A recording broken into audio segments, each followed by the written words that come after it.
चलिए सर शुरू करते हैं। कुछ होमवर्क दिया था मैंने आप लोगों को, देखते हैं आप लोगों ने किए क्या। मेरे ख्याल से रिकॉर्डिंग शुरू है। मैंने आपको ये सब कुछ पढ़ने बोला था जस्ट 2 मिनट पहले वाली लेक्चर में, तो तुरंत ही देखना, ये चीज़ अलग से मत करना। मैंने ये भी बोला था, देखते हैं आप लोगों ने कैसा क्या किया है। शुरू करें। चलिए सर। सर तो कैसे होगा ये, कंपल्सरी एक्विजिशन के अपने वाले में बात ऐसी थी सर। मैं आपको कुछ क्वेश्चन ही कराता हूँ, ज़्यादा मजा आएगा। सर मेरे को बताओ, पोहा कब तक ही गिनूंगा मैं, यही क्वेश्चन में। अगर मैं बात करूँ पोहा की, मैंने आपको समझा सब कुछ पढ़ के रखना, तो मैं पोहा कब तक के गिनूंगा। सब पोहा में गिनूंगा जब तक कि कंपलसरी एक्वायर नहीं हो जाता वो। जब कंपलसरी एक्वायर हो जाएगा तब तक का ही मैं पोहा लूंगा। मतलब कौन से साल तक का सर, मैं लूंगा सर 17-18 का। मैं कौन से साल का लूंगा, 17-18 का। बात समझ में आ रही है, कौन से साल का, 17-18 का।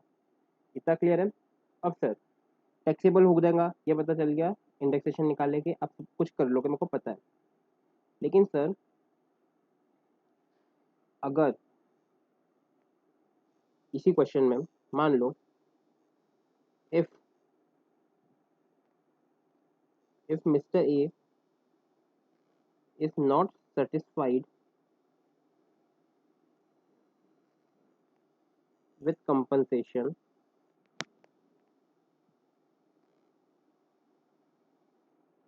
and asked for enhanced compensation, अगर वो क्या मांगता है आप लोगों से, एनहांस कंपनसेशन मांगता है। मैंने कितने रुपए लिया था, 20 लाख लिया था। एनहांस कंपनसेशन फॉर 10 लाख, और 10 लाख रुपए मांगना चाहता है वो आप लोग से। इसका क्या ट्रीटमेंट होगा सर? कुछ भी नहीं, नो टैक्स ट्रीटमेंट। सर मांगा ना, बस सब मांगने का दे देंगे तो टैक्स ट्रीटमेंट होगा। सर इसका कुछ ट्रीटमेंट होने वाला नहीं, ये समझ में आया। हाँ sir. Sir point number D पे आ जाओ। इफ इन द ईयर, कौन से साल तक, 19-20, मान लो कि इसने 20-21 में मांगा था, ठीक है। If in the year 21-22 court give interim order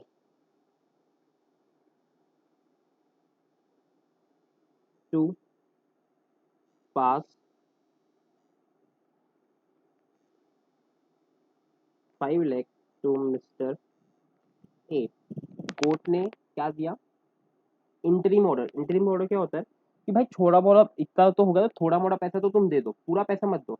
तो सर इसको हाईलाइट करके स्टार मार्क करना, नथिंग विल बी टैक्सेबल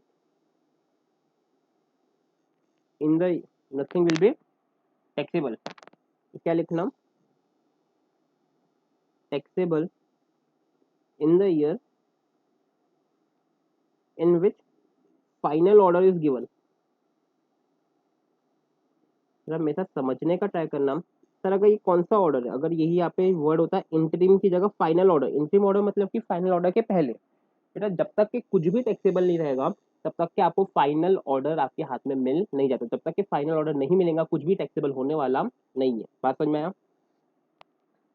अब और समझना, डी तक पढ़े अपने, इसमें ई में आ जाना।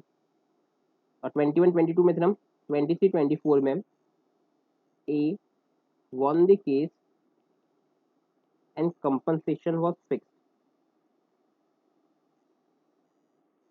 Compensation was fixed. अब यहाँ पे समझना, यहाँ पे लिखना 5 लाख रिसीव अर्लियर। यहाँ पे लिखना compensation was fixed at rupees 9 lakh. अपने 10 लाख मांगे थे, तो कंपनसेशन कोर्ट ने फिक्स करी कि भाई 9 लाख देंगे, पूरे 10 लाख तो नहीं देंगे। तो इसका टैक्स ट्रीटमेंट क्या होगा, 5 lakh receive will be taxable. Sir कैसा कैसा करा रहे, कुछ समझ में ही नहीं आ रहा। तो 5 मिनट रुक जाओ, पूरे क्वेश्चन करा देता हूँ, फिर और अच्छे से समझेगा। एफ में आ जाओ। तो 23-24 था, 24-25 में remaining 4 lakh to mister A receive.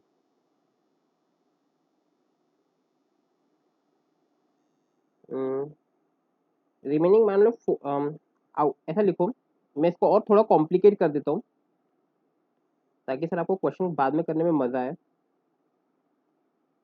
समझो, out of remaining 4 lakh only 1 lakh was given to Mr. A on 24/25। अब इसका टैक्स ट्रीटमेंट क्या होगा? Enhance compensation will be taxable in the year in which it is received, that is 1 lakh will be taxable।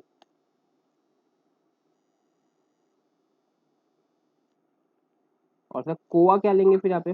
Cost of acquisition will be 0, क्योंकि sir already अपन ने जो पुराना calculation किए थे एनहांस के पहले जो नॉर्मल कैलकुलेशन था उसमें अपन पूरा कोआ ले चुके थे। यहाँ पे कोआ क्या होगा? 0 पर पर केस की lawyer fees etcetera will be deducted. मतलब कि केस की जो फीस वगैरह तुमने दिए होगे उसको हम डिडक्ट कर सकते हैं, उसको हम डिडक्ट कर सकते हैं। समझ में आ रहा है? फिर एफ जी में लिखना remaining 3 lakh was received in 25/26। तो ये 3 लाख 25/26 में टैक्सेबल। अब सर अगर आप लोगों को समझ में आ रहा होगा तो एक मन में क्वेश्चन जरूर आना चाहिए, जिसका आया उसी को मैं मानूंगा कि समझ में आया। तो ये जो एनहांस कंपनसेशन का सीन जो करे अपन ने, तो वो शॉर्ट टर्म कैपिटल गेन रहेगा कि वो लॉन्ग टर्म कैपिटल गेन रहेगा? जिसको भी समझ में आया वही बता पाएगा, जिसने भी पढ़ा होगा। तो यहाँ पे देखना, तो एनहांस के पहले जो ओरिजिनल चीज होगी, एनहांस के पहले जो ओरिजिनल चीज होगी, अगर ये शॉर्ट टर्म है तो सर एनहांस भी क्या होगा? Short term. अगर ये लॉन्ग टर्म में ओरिजिनल, तो सर इसका एनहांस भी क्या होगा? लॉन्ग टर्म होगा। बात समझ में आई? पक्की बात है? तो इतने क्वेश्चन हो गए, और थोड़ा कराओ ना, मजा आएगा। सर एच,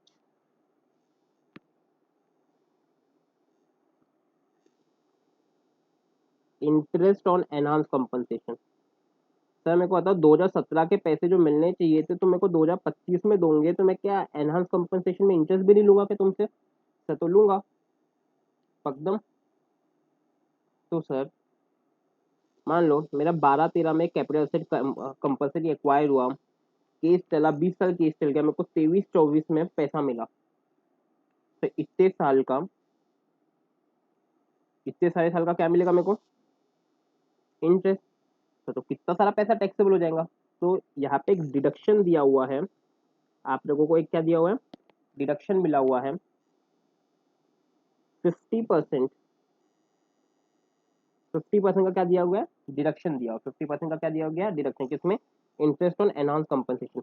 और इतना हमेशा ध्यान रखना, इंटरेस्ट ऑन एनहांस कंपनसेशन हमेशा अदर सोर्स में टैक्सेबल रहेगा। कहाँ पे टैक्सेबल रहेगा? Income from other source.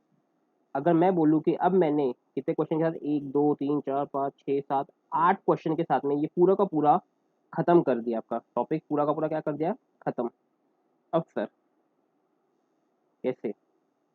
तो अपन शुरू से शुरू करते हैं, समझने का ट्राई करते हैं। मैं एक एक चीज समझा रहा हूँ, फिर वापस से टेक्स्ट पे जाऊंगा, फिर वापस से समझाऊंगा ताकि आपको हर चीज दिमाग में बैठ जाए। सर क्वेश्चन क्या है कि एक मिस्टर ए है, उनका क्या हो गया था? कंपल्सरी एक्वायर हो गया था। कब हुआ था? 17-18 में। कंपनसेशन कितना मिलना था? 20 लाख। पर 18-19 में उसको कुछ नहीं मिला। 18-19 में कुछ नहीं मिला उसको, सिर्फ कितने मिले? 15 लाख मिले 19-20 में। 15 लाख मिले 19-20 में। तो सबसे पहले सर इंपॉर्टेंट, सर एक्चुअली अगर मैं केस बोलूँ तो यहाँ से ए शुरू होता है मेरा तो आंसर में। ठीक है सर, जो भी आप नंबर, सर कैपिटल गेन कब टैक्सेबल रहेगा? सर 19-20 में। कब टैक्सेबल रहेगा? 19-20 में। सर अमाउंट कितना? सर जल्दी से बताएंगे मेरे को, अमाउंट कितना? सर बोलेंगे बोलेंगे सर अमाउंट रहेगा पूरा 20 लाख। सर अमाउंट कितना टैक्सेबल रहेगा पूरा का पूरा 20 लाख। तो इसका लॉजिक नहीं समझ में आया। हम्म,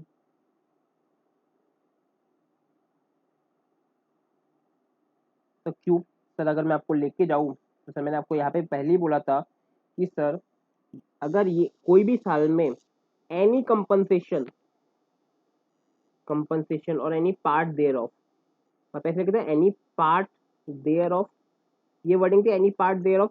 तो एनी पार्ट देयर ऑफ का मतलब है कि अगर मेरे को 50 लाख कंपनसेशन मिलने वाला था, अगर मेरे को 5 रुपए भी मिल गए तो पूरा का पूरा 50 लाख क्या हो जाएगा, टैक्सेबल हो जाएगा। तो आई होप आपको ये समझ में आएगा पहला क्वेश्चन कि बेटा 19-20 में टैक्सेबल रहेगा और पूरा का पूरा 35 लाख से टैक्सेबल होने वाला है, पूरा का पूरा 35 लाख से टैक्सेबल होने वाला है। ये लॉजिक समझा?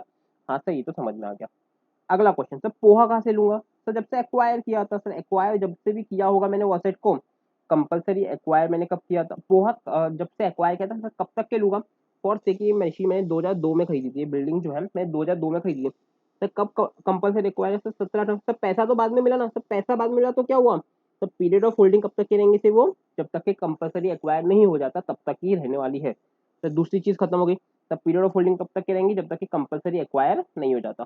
तो तीसरा क्वेश्चन, अगर उसने क्या डिमांड कर दिया, एनहांस कंपनसेशन, तो कुछ टैक्सेबल देगा? सर नहीं, डिमांड क्या है, डिमांड रहने से कुछ भी मिलने वाला नहीं है। सर कोर्ट ने उसको पैसा दे दी, लेकिन कौन से ऑर्डर के साथ में? सर इंटरिम ऑर्डर के साथ। कोर्ट ने पैसा दी, वर्ड समझना, कोर्ट ने पैसा जरूर दी सर, लेकिन ऑर्डर कौन सा है? सर इंटरिम ऑर्डर है। सर अगर इंटरिम ऑर्डर है तो भी कुछ मिलने वाला नहीं है। सर अगर कौन सा ऑर्डर है? सर अगर इंटरिम ऑर्डर। सर ऐसा क्यों? सर इंटरिम ऑर्डर का मतलब क्या होता है, बात समझना।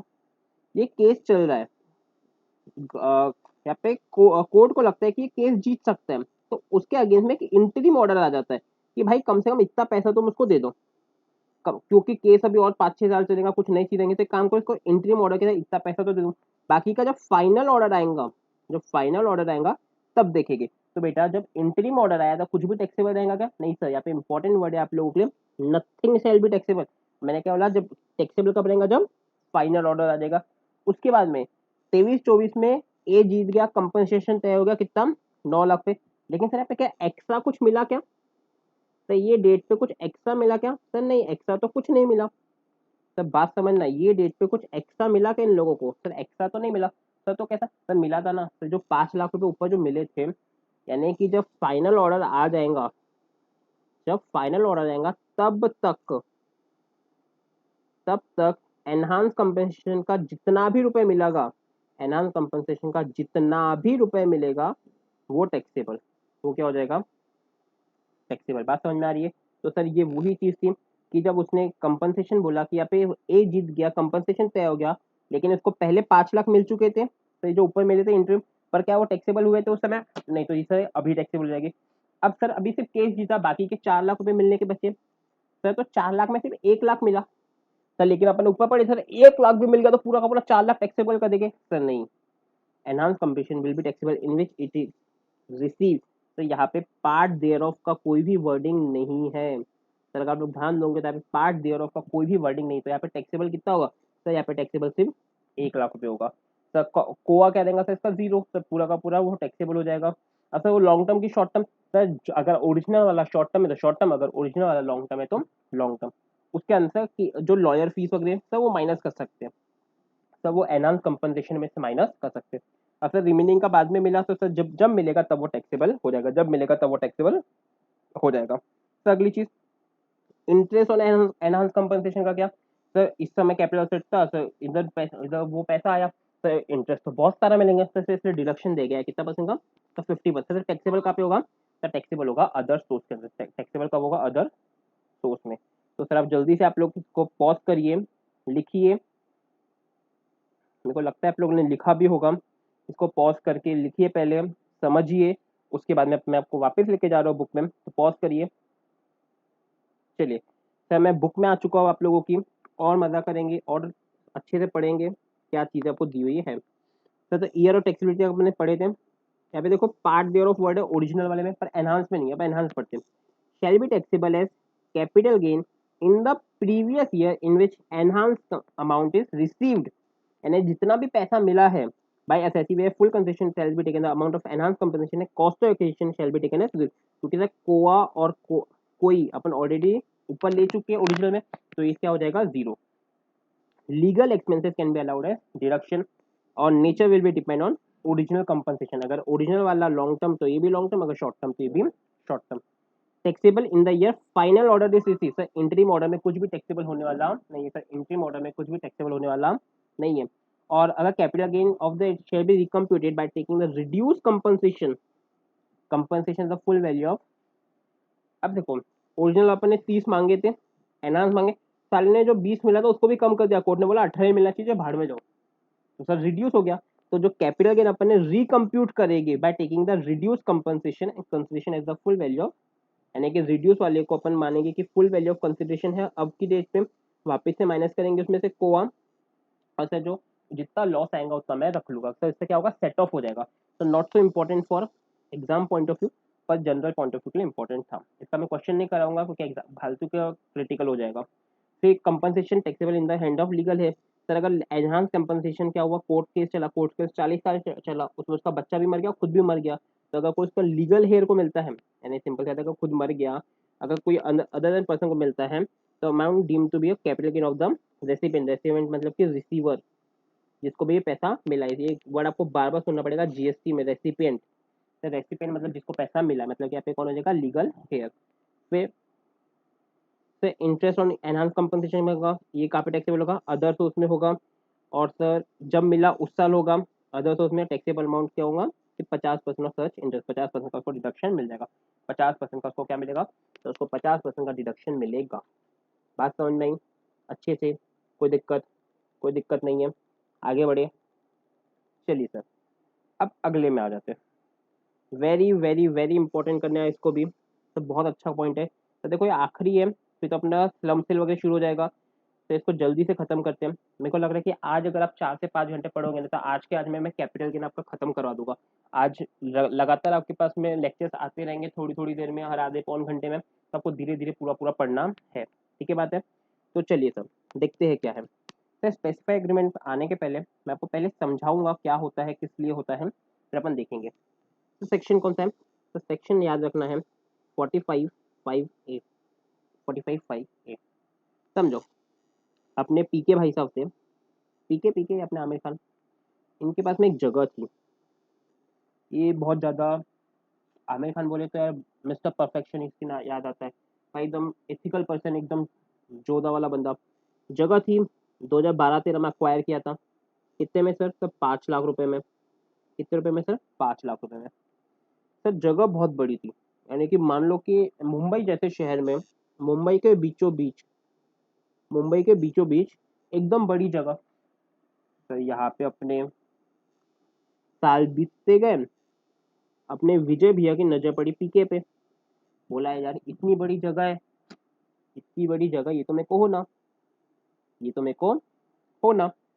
तब क्या बात हुई, तो यहाँ पे अपने विजय भैया जो क्या है यहाँ पे एक बिल्डर है, जो क्या है क्या पे बिल्डर है, वो पीके के पास में गए, उसको बोले ये जगह तू मेरे को दे दे।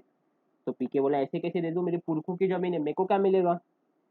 तो पीके बोला यार दे, पीको को बोले कि भाई दे दे यार, काम पड़ेगा मेरे को, मैं इसमें बड़ी सी एकदम एकदम विशाल का जब वो बनाऊंगा, स्काई क्रैपर बनाऊंगा, 25-25 मंजिल की वो बनाऊंगा, मेरे को दे दे। तो पीके बोला कि नहीं, ये बोला मैं तेरे को 5 करोड़ रुपए दूंगा। पीके होशियार था, दिमाग वाला भी था, सीए पढ़ा हुआ, उसने बोला यार अभी 5 करोड़ देगा, लेकिन आज से 20 साल के बाद में फ्लैट की कीमत तो और बढ़ेगी, क्योंकि एकदम मेन एरिया में है मेरे, तो मेरे को नहीं चाहिए।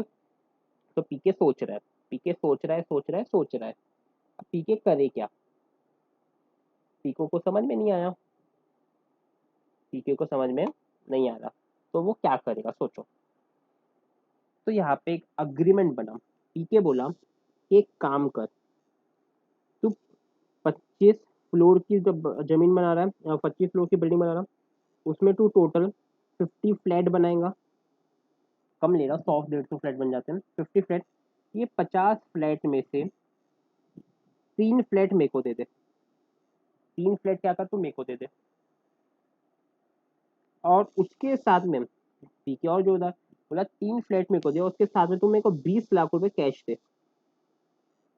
तो मैं तेरे को जमीन दे देता हूँ, तो मैं तेरे को ये जमीन दे देता हूँ।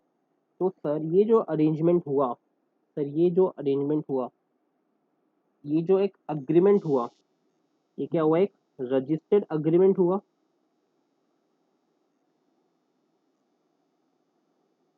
से रजिस्टर्ड अग्रीमेंट में क्या मिला पीको को, शेयर मिला, शेयर ऑफ प्रॉपर्टी, प्रॉपर्टी बेच के प्रॉपर्टी मिली, तो सर ट्रांसफर होगा क्या, और एंड सर और मनी भी हो सकता है, या तो शेयर ना ले सिर्फ पैसा ले ले, या फिर दोनों ले ले, ये चीजें हो सकती है।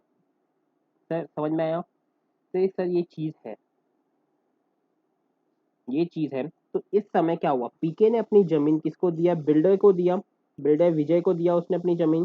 तो उसके बदले में क्या लिया सर, उसने 3 फ्लैट लिए और 20 लाख रुपए लिए। तो सर इसका कैलकुलेशन कैसा, सर ये जो अग्रीमेंट बना, इसको मैं स्पेसिफाइड अग्रीमेंट बोलता हूँ।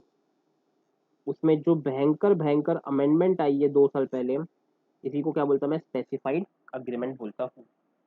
समझ में आया कि अपन करना क्या चाहते हैं, हाँ सर समझ में तो आ गया, आगे पढ़ो। अब सर क्या हुआ, सही सीन चल रहा था सब कुछ, 18-19 की बात है ये, कब की बात है, 18-19 की बात है। अब सर क्या टैक्सेबल होगा, तो सर सबसे पहले इसका फुल वैल्यू ऑफ कंसिडरेशन निकालेंगे कैसे, और टैक्सेबल किसके हाथ में करेंगे, फुल वैल्यू ऑफ कंसिडरेशन निकालेंगे कैसे और टैक्सेबल कैसे करेंगे। तो सर मैं बता दूं, ये सेक्शन सिर्फ, ये सेक्शन सिर्फ किसको किसको अप्लीकेबल है, सर इंडिविजुअल को और एचयूएफ को, सेक्शन सिर्फ इंडिविजुअल और एचयूएफ को मिलेगा। Sir full value of consideration किसकी, सर यहाँ पे बहुत बड़ा कैच है, तो आपको भी पता होगा सर, बिल्डिंग की बात है तो स्टैम्प ड्यूटी लगेगी, तो सर मैंने लिख दिया क्या, स्टैम्प ड्यूटी। लेकिन उसके आगे का वर्ड बहुत इंपॉर्टेंट है, on date of completion certificate, on date of completion certificate plus जो भी मनी इसको मिला है। सर ये क्या है completion certificate, sir completion certificate क्या, बात समझना। सर 12-13 में अग्रीमेंट इसने खरीदा था, 18-19 में इन लोगों ने क्या किया, एक अग्रीमेंट करे। अग्रीमेंट के समय बोले कि भाई तीन 3 फ्लोर मेरे, 3 फ्लोर मेरे, अग्रीमेंट हो गया, मतलब उसने इसको बेच दिया। लेकिन सर यहाँ पे पैसा तो मिला ही नहीं, बंदे को पैसा मिला क्या, नहीं सर पैसा तो मिला नहीं। तो सर टैक्सेबल कब करे, सर टैक्सेबल करेंगे अपन फुल वैल्यू ऑफ कंसेशन। तो यहाँ पे अग्रीमेंट हुआ, तो ये मान लो कि इस समय में इसकी बिल्डिंग बनी, ये 20, ये 18, ये 19 और ये 20। तो मैं मानता हूँ कि इस समय अग्रीमेंट हुआ था। अग्रीमेंट हुआ ना बेटा, सिर्फ अग्रीमेंट हुआ, कागज में अग्रीमेंट कर दिया भाई तेरे को पैसे दूंगा ये दूंगा सर, लेकिन टैक्सेबल कब करे, मान लो कि इसका कंप्लीशन सर्टिफिकेट आया इस समय 19-20 में। कंप्लीशन सर्टिफिकेट क्या, ये जो बोल रहा था कि मैं 25 फ्लोर की बिल्डिंग बनाऊंगा, इसका कंप्लीशन सर्टिफिकेट आ गया, क्या आ गया, उसका कंप्लीशन सर्टिफिकेट आ गया। सर अगर उसका कंप्लीशन सर्टिफिकेट आ जाता है, अगर उसका क्या आ जाता है, कंप्लीशन सर्टिफिकेट आ जाता है इस डेट पर, तो इस दिन अपन इसमें कैपिटल गेन अराइज करेंगे, इस दिन अपन क्या करेंगे, इसमें कैपिटल गेन अराइज करेंगे। और सर स्टैम्प ड्यूटी भी अपन लेंगे कौन से डेट की, द कंप्लीशन। सर अगर मनी पहले दीजिए कंप्लीशन बाद में, तो जाने दो, तो जब भी कंप्लीशन सर्टिफिकेट मिलेगा उसी दिन का अपन उसको लेने वाले हैं, उसी दिन का मैं उससे वो लूंगा। बात समझ में आई क्या, अच्छे से, कोई दिक्कत, कोई परेशानी, क्लियर इतना सब कुछ। आगे बढ़ूँ तो थोड़ा सा आपको लेके जाता हूँ, पढ़ाता हूँ पहले मैं, फिर वापस लेके आऊंगा। इंपॉर्टेंट है, मान लो कि पीके और जोरदार इंसान था, पीके ने 3 फ्लोर ले लिए, पीके को दिमाग सूझा, पीके ने क्या किया, कंप्लीशन सर्टिफिकेट यहाँ पे है ना, उसने अपनी बिल्डिंग यहीं पे किसी को बेच दिया, तो क्या होगा, मैं आपको लेके जाता हूँ, शांति से पढ़ना, एग्जाम के लिए बहुत बहुत ज्यादा इंपॉर्टेंट है, ठीक है। मैं आपको लेके आता हूँ स्पेसिफाइड अग्रीमेंट के अंदर, तो सेक्शन नंबर सारे याद हो जाने चाहिए। तो सबसेक्शन 5A की बात है, इंसर्ट है 5M, सेक्शन 45, 1/4/18 से, तो उसके पहले सेक्शन नहीं था। नॉट विथ स्टैंडिंग, मतलब कि कोई भी कॉन्ट्रैक्ट, कोई भी कैपिटल गेन में कहीं पे भी इनकम टैक्स में कुछ भी लिखा हो, लेकिन क्या प्रीवेल करेगा, सिर्फ यही वाला सेक्शन प्रीवेल करेगा। मतलब ये सबके ऊपर ओवरराइडिंग इफेक्ट है सर, नॉट विथ स्टैंडिंग का मतलब क्या होता है, ओवरराइडिंग इफेक्ट। पक्का, where the capital gain arises to an assessee, किसको मिला, असेसी को मिला, बीइंग एन इंडिविजुअल और एचयूएफ, सिर्फ इंडिविजुअल और एचयूएफ, मतलब पार्टनरशिप फर्म कंपनी किसी को भी मिलने वाला नहीं है। From the transfer of capital asset, from the transfer of a capital asset being land और बिल्डिंग और बोथ, या तो लैंड या तो बिल्डिंग या तो दोनों, under a specified agreement. Specified agreement हम आपको समझाए क्या होता है। The capital gain shall be chargeable to income tax as income of the previous year. कौन से previous year? As the income in which the certificate of completion, बहुत ज्यादा निर्णय करेंगे, certification of the completion for the whole or any part of the project is issued by the competent authority for the purpose of section 48, the stamp duty value as on the date of said certificate on of its share being land or building or both in the project as increased by the consideration in cash, it shall be deemed to a full value of concession received as a result of transfer of assets। अगर मैं इसमें main बात बताऊँ आप लोगों को, अगर मैं यहीं पर लिखना चाहूँ तो मेरे साथ में ध्यान दीजिएगा सर। सबसे पहली बात तक कैपिटल गेन होना चाहिए। किसको होगा सर? इंडिविजुअल या फिर एचयूएफ को। सर अगली बात, सर किससे होगा? Sir capital asset. कौन से सर? लैंड बिल्डिंग और बोथ। कौन से सर? स्पेसिफाइड अग्रीमेंट के बीच में। सर उसके बाद में सर कब होगा? जब सीसी मिल जाएगा, कंप्लीशन सर्टिफिकेट। सर किसका? होल और पार्ट का। सर अगर हाफ बिल्डिंग का भी मिल गया तो भी ये, पर नॉर्मली हाफ बिल्डिंग यानी 80% मिनिमम कंप्लीशन मांगते हैं, तभी होता है ये। सर स्टैम्प ड्यूटी में लिखा हुआ है। सर कब टैक्सेबल होगा? जब सब कंप्लीशन मिल जाएगा। कौन से का फुल वैल्यू ऑफ कंसेशन क्या होगा? सर जो भी इसको शेयर मिला है प्लस अगर मनी मिला है तो। ठीक है, बात समझ आ रही? इसी को अपन क्या मानेंगे? फुल वैल्यू ऑफ कंसिडरेशन मानेंगे। इसी को अपन क्या मानेंगे? Full value of. सर इसमें फर्क क्या पड़ा सर? मेरे को हमको समझ में नहीं आया कि लॉजिक क्या है सर इसका। सर हमको ये समझ में आ गया कि ऐसा ऐसा होता है, ये सब कुछ हमको करना है, पर सर लॉजिक क्या है हमको ये समझ में नहीं आ रहा है। सर मैं आपको समझाता हूँ।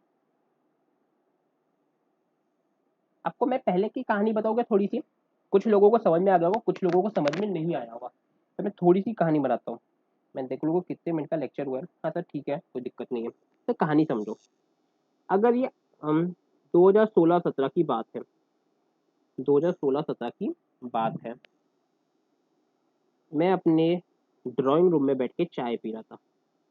मैं अपने ड्राइंग रूम में बैठ के चाय पी रहा था। एक हर्षल नाम की एक लड़की आई, जो कि अपने आप को एक बिल्डर बताती थी। जो कि अपने आप को क्या बताती है? बिल्डर बताती थी। वो मेरे पास में आई, मेरे को बोली, सर मेरे को आपका ये घर खरीदना है, मेरे को आपका घर खरीदना है। मैंने बोला खरीद ले यार, लेकिन मैं ऐसे तैसे तो दूंगा नहीं, फिर मेरे बीवी बच्चे कहाँ रहेंगे? हमारी बात हो रही मुंबई शहर में, हमारी बात कहाँ हो रही? मुंबई शहर में। मैंने बोला यार मैं कहाँ रहूँगा, फिर मेरे को भी घर लगेगा। तो बोली सर मैं यहाँ पे 100 फ्लैट्स बनाना चाहती हूँ। मैं पे कितने फ्लैट बनाना चाहती हूँ? 100 फ्लैट्स बनाना चाहती हूँ। मैं बोला यार मेरे बीवी बच्चे कहाँ रहेंगे फिर? तो उन्होंने बोली कि सर मैं 5 आपको दे दूंगी, 5 आपको दे दूंगी, प्लस उसके साथ में मान लो 1 करोड़ रुपए भी दे दूंगी। मैंने बोला ऑफर तो बहुत बढ़िया है, ऑफर तो बहुत बढ़िया है। मैंने बोला कि नहीं, मैं अपने सीए के पास में चाहता हूँ। तो मैं आ गया सीए कृष्णा अग्रवाल के पास में, जो भी बना नहीं है पर बन जाएगा, जो भी बना नहीं है पहले बता दूं मैं उसके पास में आया। उसने बोला भाई ये तो तुम कर लोगे, ये तो तुम कर लोगे, लेकिन दिक्कत वाली बात है कि इनकम टैक्स 1961 बोलता है कि भाई ऐसे तुम अग्रीमेंट कर रहे हो, मान लो तुम 18, ये 19 और ये 20, ये 18 में अग्रीमेंट कर रहे हैं। ये 18 में अग्रीमेंट करने मतलब यहाँ पे ट्रांसफर हो गई प्रॉपर्टी, प्रॉपर्टी यहाँ पे ट्रांसफर हो गई। भाई सेक्शन 45(1) याद करो, सबसे शुरू में मैं तुमको सिखाया था भाई प्रॉपर्टी ट्रांसफर है तभी कैपिटल गेन लग जाता है, पैसा मिले या ना मिले। इसकी प्रॉपर्टी बनेगी 4 से 21 में, प्रॉपर्टी बनेगी कब? 21 में। भाई प्रॉपर्टी 21 में बनेगी कहीं पर, मेरे को कैपिटल गेन कब लग जाएगा? यहाँ पे लग जाएगा। मान लो कि 100 फ्लैट की कीमत थी 100 करोड़ रुपए, stamp duty as on the date of completion 100 crore आएंगी। हमने अंदाजन लगाए, उसने मेरे को 5 दिया, उसने मेरे को कितनी दिया? 5 दिया। यानी कि याली रेट पे मेरा फुल वैल्यू ऑफ कंसिडरेशन कितना देगा? 5 करोड़, 5 फ्लैट का प्लस 1 करोड़ जो कैश दे रहा है, मतलब टोटल कंसिडरेशन कितना हो गया? 6 करोड़। इसमें से 5 करोड़ का तो मेरे को इस समय मिलेगा चीजें, पक्की बात है। जब कंप्लीशन होगा मेरा, जब प्रॉपर्टी बनेगी तभी तो रहूंगा ना। मेरे को भी सिर्फ कितना मिल रहा है? ये 1 करोड़ रुपए मिल रहा है। लेकिन सर अगर पुराना लॉ रहता, अगर पुराना लॉ रहता तो मेरे को 18-19 में ही क्या भर पे करना पड़ता? टैक्स पे करना पड़ता। उसमें मेरा फुल वैल्यू ऑफ कंसेशन कितना होता था? 6 करोड़। मान लो कि मेरा कॉस्ट कॉस्ट ऑफ एक्विजिशन आता है, इंडेक्स कॉस्ट एक्विजिशन मान लो 1 CR आता, तो टैक्सेबल कितना हो जाता 5 CR, यानी कि आमदनी 98, खर्चा रुपया। इस समय मेरे को कितना मिला, सिर्फ 1 CR मिला। बाकी का पैसा कब मिलने वाला है, बाकी का घर कब मिलेगा, 2021 में मिलेगा। और मेरे को आज की डेट पे कितना मेरे को टैक्स पे करना पड़ेगा, कैपिटल गेन। तो 5 करोड़ की इनकम मेरे को कैपिटल गेन पे करना पड़ेगा। तो कहाँ से करूँ, तो 5 करोड़ की इनकम में को क्या पे करना पड़ेगा सर, कैपिटल गेन। क्योंकि सर मेरा सेक्शन 45(1) जो था बोलता था आपका कैपिटल एसेट होना चाहिए, वो ट्रांसफर होना चाहिए।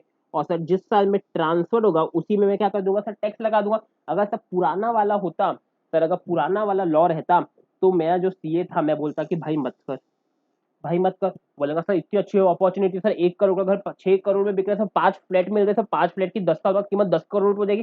तो मैं बोलता भाई तो टैक्स पे करना पड़ेगा, मित्रों बोलेगा नहीं तो जेल में डाल देगा, मित्रों आएगा जेल में डाल देगा तो चक्की पीसेगा, नहीं तो टैक्स पे कर, टैक्स पे करने के तेरे पास पैसा नहीं है। तो बेचारा ये रोता रोता रोता रोता चले गया और बिल्डर हर्षल को मना कर दिया। अब बिल्डर हर्षल भी खुश नहीं, क्योंकि उसको अच्छी अच्छी अपॉर्चुनिटी चली गई। तो सर सबका लॉस होगा यहाँ पे, सर लॉस तो सभी का हो गया। तो सर करे तो करे क्या, तो करे तो करे क्या, इसीलिए 1/4/18 को एक अमेंडमेंट आई जो बहुत ही ज्यादा अच्छी थी। अमेंडमेंट आई किसके लिए सर, अमेंडमेंट भी सिर्फ किसके लिए, इंडिविजुअल एचयूएफ। भाई कंपनी के पास बहुत पैसा रहता है, मित्रों बोला कंपनी के पास भाई भर भर के पैसा है, भाई उसको तो मैं टैक्स इधर ही लगाऊंगा, पैसा को बीच मिले, उसको टैक्स तो अभी देना पड़ेगा जब ट्रांसफर हुआ। लेकिन सर नॉट विथ स्टैंडिंग, जो जहाँ पे वर्ड आपने सीखा था सबसे पहला सर, ये नॉट विथ स्टैंडिंग सर क्यों सीखा था, क्योंकि सर चार्जिंग सेक्शन बोलता है कि पैसा कभी भी मिले, पैसा कभी मिले हमको फर्क नहीं, जिस दिन ट्रांसफर करिए उस दिन हम क्या मान लेंगे, तुम्हारी इनकम मान लेंगे। सर ये वाले केस में, सर ये जो केस है यहाँ पे आपकी इनकम कब मानी जाएगी, सर आपकी इनकम मानी जाएगी जब आपको कंप्लीशन सर्टिफिकेट मिलेगा। उस समय तो आ गया ना, अब तुम फ्लैट बेच के पैसा कमा सकते हो। अब गवर्नमेंट बोलेगी अब भाई तेरे पास बहुत दिन हो गए, सर्टिफिकेट ऑफ कंप्लीशन आ गया है, तो यहाँ पे इंडिविजुअल और एचयूएफ को बेनिफिट देने के लिए ये सेक्शन आया है। बात समझ में आई, आई होप आपको लॉजिक समझ में आया होगा कि इसको यहाँ पे ट्रांसफर ना मानते हुए यहाँ पे क्यों मान रहे हैं। यहाँ पे भी ऐसा नहीं बोला कि भाई जब कंसिडरेशन मिल जाए, क्योंकि कंसिडरेशन तो घर ही है ना सर, घर ही मिल रहा है। बात समझ में आ रही, तो सर इसलिए यहाँ पे ऐसा हुआ है। आई होप आपको लॉजिक समझ में आया होगा। मैं हर चीज आपको लॉजिक से पढ़ाने का ट्राई करूँ ताकि और अच्छे से क्लैरिफाई होती जाए चीजें। तो सर यहाँ पे वही चीजें लिखी हुई है, मैं एक बार वापस से रीड कर देता आप लोगों के लिए, तो थोड़ा सा इरेज करके। सर अगर मेरे को पढ़ना है तो स्पेसिफाइड अग्रीमेंट आपको समझ में आएगा क्या होता है।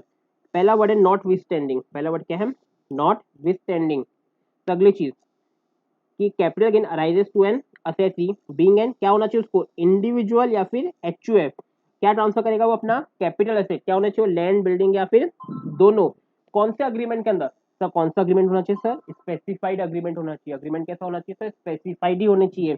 सर स्पेसिफाइड मतलब कि भाई हम स्पेसिफाइड एग्रीमेंट मतलब क्या होता है कि हम अग्रीमेंट कर रहे हैं कि हम अपनी बिल्डिंग तुमको बेचते हैं, इस पे तुम घर बनाओ, उसमें 3-4 फ्लोर मेरे को, 3-4 फ्लैट मेरे को दो, बाकी थोड़ा कैश दे दो, उसी को क्या बोलता है मैं स्पेसिफाइड अग्रीमेंट।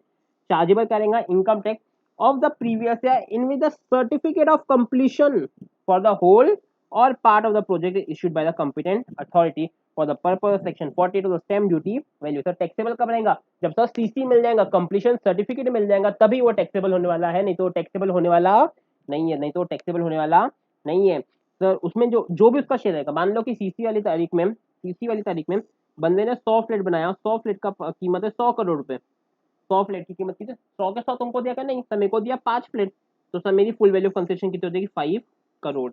और सर अगर जितना कैश में देगा सर वही दिया है, लैंड और बिल्डिंग को बहुत एज इंक्रीज उसको बढ़ा के देंगे भाई, कंसिडरेशन रिसीव इन कैश, जो भी कैश में दिया का, मान लो 1 करोड़ कैश में दिया तो फुल वैल्यू ऑफ कंसिडरेशन कितनी होगी 6 करोड़ हो जाएगी, फुल वैल्यू ऑफ कंसिडरेशन क्या हो जाएगी 6 करोड़। बात समझ आई, पक्की बात है, अच्छे से लॉजिक समझ आया। तो थोड़ा सा और मैं स्ट्रेच करूंगा, सर नंबर लाइन के थ्रू समझना। तो 12-13 में आपने एक फ्लैट खरीदे, फ्लैट खरीदे, जमीन खरीदे, और उसमें आपकी बिल्डिंग है, बिल्डिंग खरीदे फॉर से 5 लाख की, फॉर से कितना 5 लाख। 17-18 में आपने एक रजिस्टर्ड अग्रीमेंट किया, रजिस्टर्ड क्या किया, अग्रीमेंट किया, उसी को मैं स्पेसिफाइड अग्रीमेंट भी बोलता हूँ कि भाई मैं तेरे को बिल्डिंग दूंगा। क्या इस साल में कुछ भी टैक्सेबल रहेगा, नहीं सर, लेकिन सर ट्रांसफर तो हो गया, आपकी प्रॉपर्टी है जो बिल्डिंग थी वो किसकी हो गई सर, इसकी हो गई। तो सर क्या ये सेक्शन 45(1) का उल्लंघन नहीं है चार्जिंग सेक्शन सर? सर नहीं है। सर क्यों नहीं है? क्योंकि सर अपन ने 45(1) में सीखा था कि ट्रांसफर होगा जब पैसा मिले, तो यहाँ पे लेकिन नॉट विथ स्टैंडिंग अपने पढ़ा इसमें 45(5)(a) में, मतलब कि उसको चार्जिंग सेक्शन भी अप्लीकेबल नहीं है सर, वही प्रीवेल करेगा जो नॉट विथ स्टैंडिंग वाला वर्ड है। लॉजिक समझ में आया? हाँ सर। सर उसके बाद में मान लो कि 18, 17, 18, 19, तो यहाँ पे उसका सीसी आया, यहाँ पे क्या है उसका सीसी आया, तो सर टैक्सेबल का होगा सर इस वाले साल में टैक्सेबल हो जाएगा, इस वाले साल में टैक्सेबल हो जाएगा। मान लो सीसी तो यहाँ पे आया, लेकिन होशियार बंदा उसको एक क्लाइंट मिल गया, उसने उसको कितने यहाँ पे मान लो कि उसको 5 फ्लैट देने की बात हुई थी। कितने फ्लैट देने की बात हुई थी? 5 फ्लैट देने की बात हुई थी।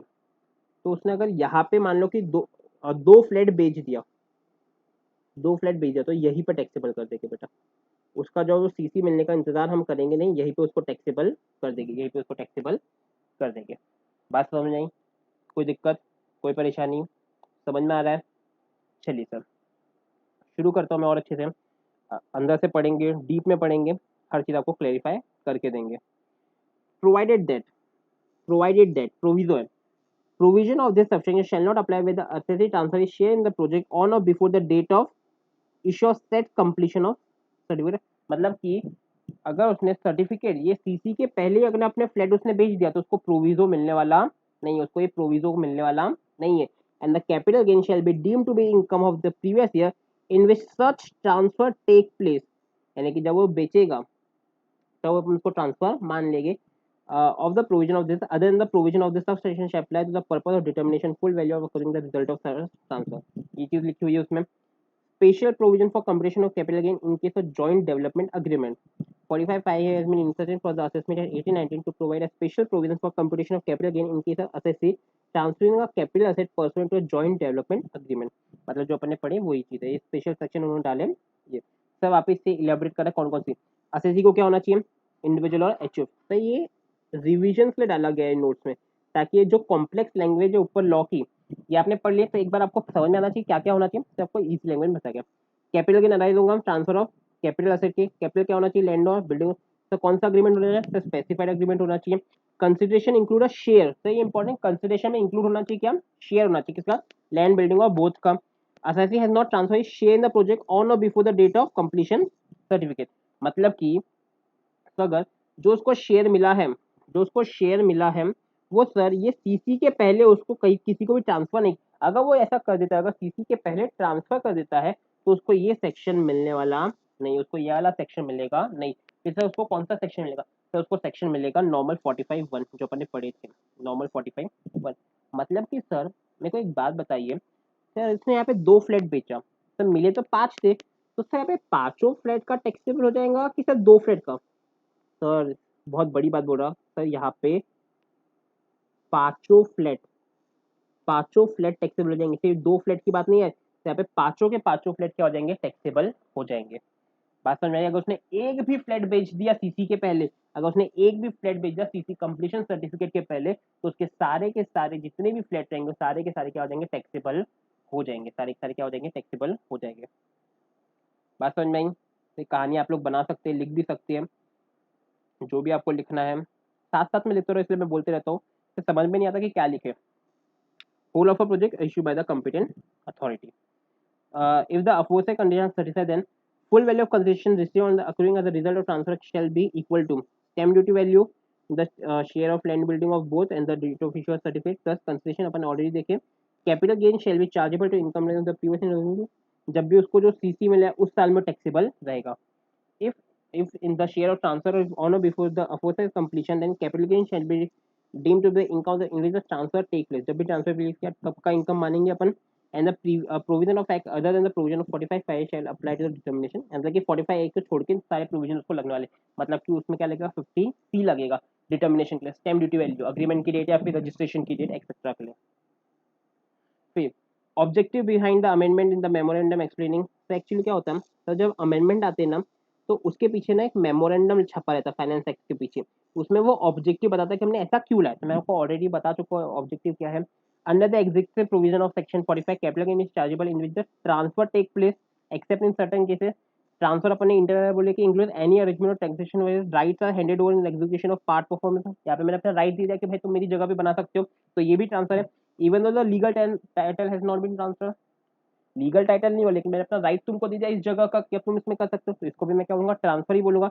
तो अगर ऐसा कोई सिनारियो है तो इसको मैं क्या बोलता हूँ, execution of joint development agreement between the owner of immovable property and development trigger. What है रखना, डेवलपमेंट ट्रिगर।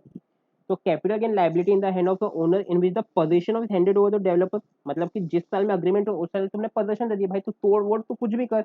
तो with the view to minimize the genuine hardship with the owner of land may face the paying capital gain taxes in the year of transfer, it is proposed to introduce a new section in case being an individual। तो किस लाया, individual HUF लाया, अगर वो specify उसमें जाते हैं development project के, तो उनको तब देना पड़ेगा जब कंप्लीशन सर्टिफिकेट आ जाता है, जब कंप्लीशन सर्टिफिकेट आ जाता है। बात समझ में आई सर? अब एक इलस्ट्रेशन दिया हुआ है कि सपोज ए है, इंडिविजुअल है, जॉइंट डेवलपमेंट अग्रीमेंट उसने किया है बी के साथ में मई 18 को। Under agreement A is received from B rupees 2 crore and 20,000 square feet of developed area, जो भी जमीन है उसका 20,000 मिलेगा। Suppose the certificate of completion of the project is issued in 21-22, stamp duty value उस टाइम की कितनी, 60 crore. The full value of concession receive as a result of transfer would be 62 crore. यानी कि जो 20,000 एरिया है उसका कितना है stamp duty value, 60 crore, plus उसको 2 करोड़ कैश में देगा तो टोटल कितना होगा उसका, 62 करोड़ हो गया। Capital gain share be taxable in the year corresponding to the previous year 21-22। मतलब कि सर कि ए को रिसीव हुए इसमें कंप्लीशन सर्टिफिकेट क्या आया 21-22 में, capital gain share be chargeable to the assessment year. एक मिनट,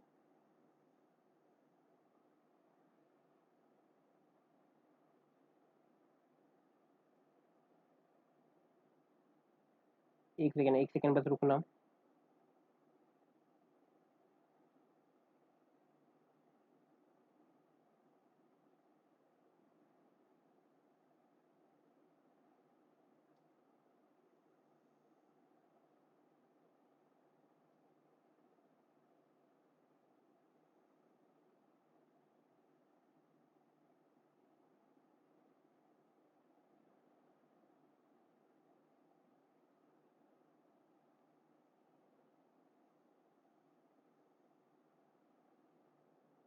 हाँ यहाँ पे सॉरी मेरे को लगा असेसमेंट ईयर, मैं वही सोच रहा था कि यहाँ पे कुछ गड़बड़ तो नहीं। तो देखो उसने कौन सा 21-22 में इशू किया, यहाँ पे असेसमेंट लिया, मैं वही सोचा कि यहाँ पे गलत क्यों लिखा हुआ है। 21-22 में उसने इशू किया तो इसी साल में टैक्स लग जाएगा, इसी साल में क्या लगेगा, टैक्स लगेगा क्योंकि यही सीसी का ही है। तो इसका असेसमेंट क्या होगा 22-23, इसका असेसमेंट क्या होगा 22-23। तो सर इसी साल में आपको कैपिटल गेन पे करना पड़ेगा, आपको इसी साल में कैपिटल गेन की पे करना पड़ेगा। बात समझ में आई कि आप लोगों को आपको इसी सालों में क्या करना पड़ेगा, कैपिटल गेन पे करने की जरूरत पड़ जाएगी।